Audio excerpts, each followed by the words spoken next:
morning. Good morning.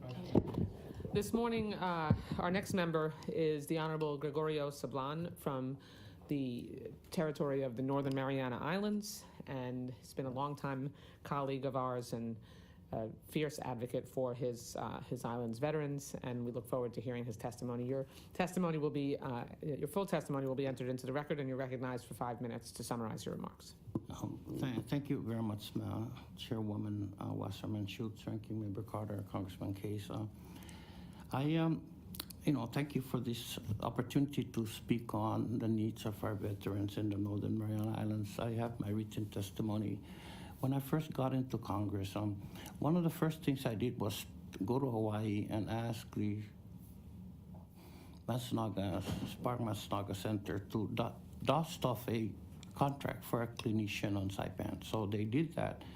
So we've had that doctor providing services for 10 years now. She provides service 2 days a week, and then another doctor does it on a Saturday mornings. And we have an admin staff handling appointments, of course, and then now it took me 2 years to get a licensed clinical social worker on board. But our men and women served in the same wars as everyone else. Actually, I have an uncle who was a prisoner of war in the Korean War. It doesn't really reflect because they're either recruited on Guam or somewhere else in the country. But our veterans serve in the same conflicts. My son-in-law got wounded in Operation Anaconda, but he can't come home because we don't have the services on Saipan that he needs. His physical wounds are fixed, but his PTSD wounds he's still going on. So to this day, our veterans do not have access to, basic VA services and benefits. We're the only jurisdiction without a full-time CBOC staffed by VA healthcare providers. And a recent VA study concluded there were not enough Marianas veterans enrolled in VA health service to warrant a CBOC. Our state veterans and military office say that they do have about 2,000 plus veterans on their list. However, we only have 400 plus, less than 500 who were signed up for VA services. Our veterans are uniquely isolated and lack the healthcare options available with veterans in other areas. And the lack of facility and staff denies them, their families, access to benefits such as VA caregiver support services and programs for homeless veterans that require direct administration by VA Health and we're the only ones also without even a vet center. So Marianas veterans do not have access to the full range of readjustment counseling and other help for themselves and their families to transition successfully to civilian life. We do not even have a VA benefits office to go to when they need help with their services they've earned. So many of them never get those services at all. And of course,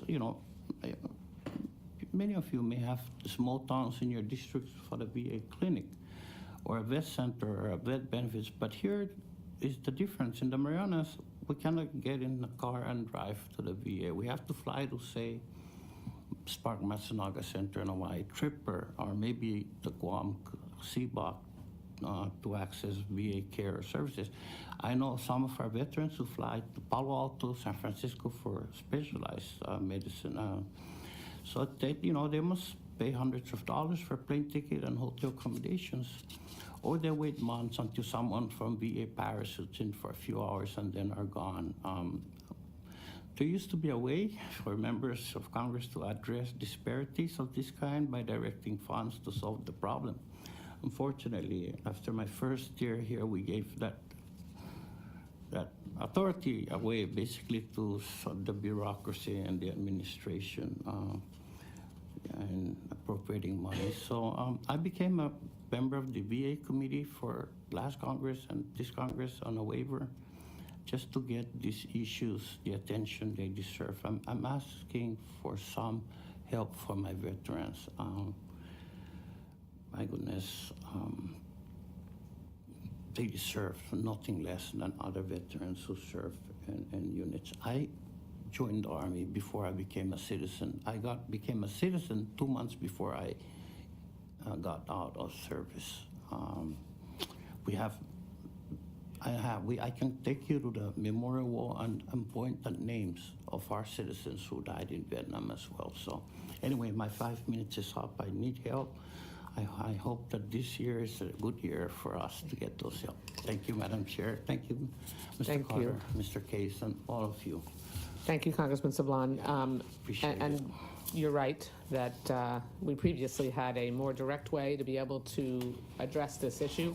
And I know that I am committed to make sure that there is no place in the country that are treated like second-class citizens, and that every veteran should have access, near their residence in order to access healthcare services. And so I'm committed to trying to find a way to do that, even without the directed spending option that we previously had.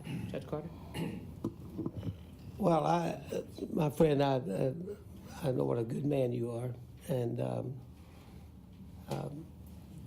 what would you, if you had your perfect world, what would you want us to put there? A clinic? Seabox, sir. CBOC. Yes, sir.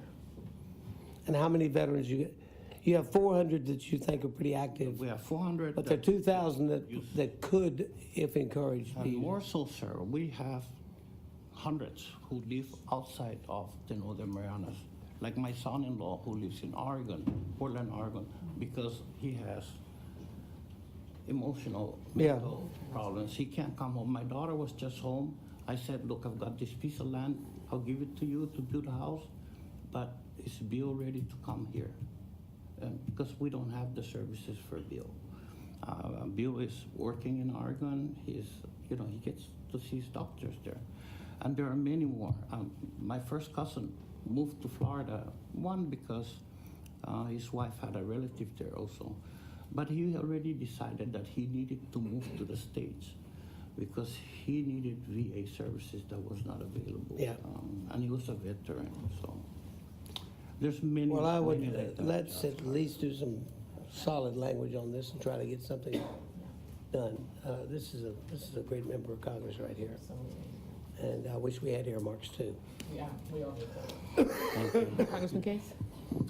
Yes, thank you. Thank you, Congressman. I just want to associate myself with your remarks, especially also coming from the Pacific. And to amplify the concerns that you've expressed, I would read into the record that the distance from Honolulu to Saipan is, I think, 3,700 miles. Yeah, about 7 hours plus a layover of another 7 hours on Guam before you catch the one flight a day to Saipan. Right. So you can go from here to San Francisco. That's 2,500. 2,500 to Honolulu, where we do have, obviously, veterans facilities, and another 3,700 to our veterans in Saipan and Guam. And by the way, Samoa, disproportionate number of veterans there, 2,600 miles. So this is the kind of distances that we are talking about. And if you had listened into the hearings of this subcommittee over the last couple of months, you'd know that we are all very, very focused on ways to shrink the distances to reach our veterans in perhaps novel and different ways using technology. Besides the CBOX, which I completely understand, do you have any other suggestions on funding of things like telehealth or? We do have telehealth, although some veterans are not happy with talking to a TV. I said, look, it's what we have. Make use of it until we can improve. If I may add a vet center, maybe probably possible, because we do have with Secretary Shukin's promise that he kept his promise. So vet center staff from Guam do come to Saipan, to the Marianas, the 3 separate islands, on a more regular basis now. And the only thing that we lack is a room that they use exclusively for that. Secretary Shukin asked me to see if where the clinic is, if there's another room there that they could use. I went that far, but then, of course, he lost his job, so we never finished the effort. But no, a vet center would be my second option.